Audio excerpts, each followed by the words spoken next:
Mr. Mills remembered his fellow soldiers, his band of brothers from Company E, 109th Infantry Regiment of the 28th Infantry Division, who endured together so much in combat and then again as POWs. As I said earlier, George and Charlie Mills traveled the U.S. extensively. That started when Sergeant Mills traveled to visit his friends, men of arms from his Company E. They all had endured combat and survived being the POW. He would call them, drive to see them, check on them. Some of them gathered together for reunions and vowed to always remember each other and honor those who did not make it home.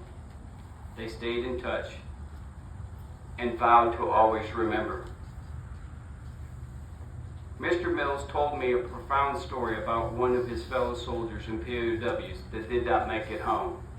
After being captured in Luxembourg by the Germans at the start of the Battle of the Bulge, they were forced marched across Germany with not any food or water in one of the worst winters on record.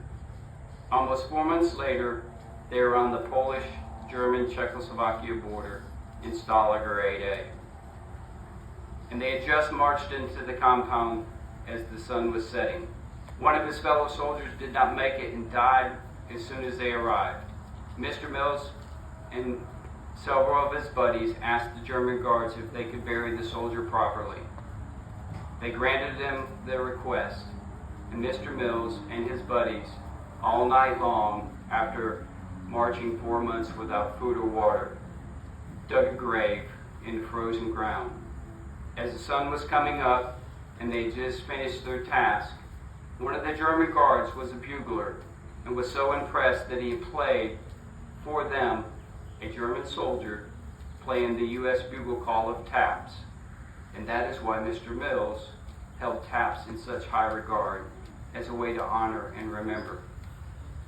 Mr. Mills told me, "Colonel, I wish I had remembered to get that guy's dog tags.